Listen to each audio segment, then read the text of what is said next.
C'est un documentaire dont on parle en coulisses depuis des mois, et dont la diffusion ce lundi soir ne passera pas inaperçue.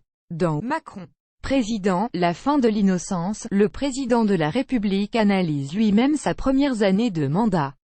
Et c'est évidemment intéressant quand il évoque son élection surprise et ses constantes références à l'histoire. Napoléon a pris le pouvoir militairement. Moi, ce sont les Français qui m'ont élu.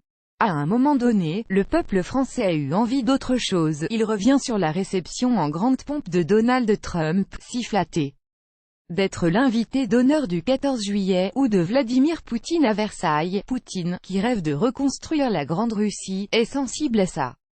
S'amuse-t-il, rappelant sa doxa, on peut être en désaccord sur des sujets mais il ne faut jamais rompre le dialogue. Retour sur l'année écoulée démission du général de Villiers, avenir de l'Europe, Corse, attentat, il évoque les grands moments de l'année et tacle ses prédécesseurs, les gens s'étaient habitués à ce qu'il n'y ait plus de commandement. À propos des funérailles de Johnny Hallyday, les gens s'étaient habitués à ce que leurs dirigeants ne vivent plus les émotions du pays, ne communient plus avec eux quand ils avaient des joies ou des peines.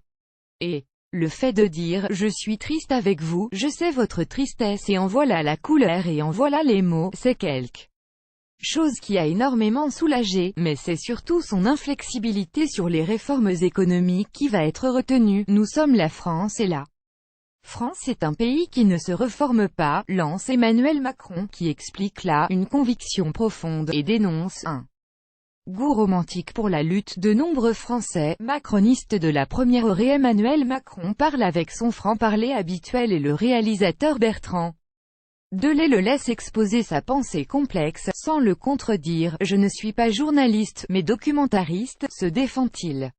Mais sa proximité avec le président pose question. Macron président, la fin de l'innocence, est le troisième documentaire de Bertrand Delay sur le président de la République, qui lui a accordé cette fois-ci 3 heures d'entretien depuis un an. « J'ai réalisé une trilogie, son projet, sa campagne et maintenant l'exercice du pouvoir », précise le documentariste, qui, après avoir été l'un des soutiens de Macron de la première heure, est également l'auteur de tribunes élogieuses écrites sur le blog qu'il tient sur le site du Huffington Post. « Oui, nous avons une relation de confiance, mais il n'y a aucune connivence. Si mon objectif était de le servir, je n'aurais pas laissé sa phrase sur les APL. » Une proximité qui interroge. Dans le documentaire, Macron rend hommage à l'héroïsme d'Arnaud Beltrame, le gendarme mort en héros après s'être constitué otage du terroriste du supermarché de Trèbes, dans l'Aude. Il était prêt à mourir pour son pays, déclare Emmanuel Macron dans le documentaire.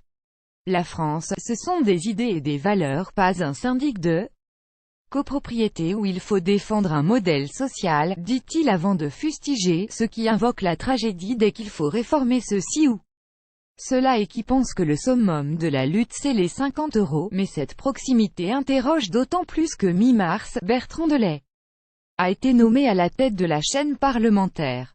En remerciement pour services rendus,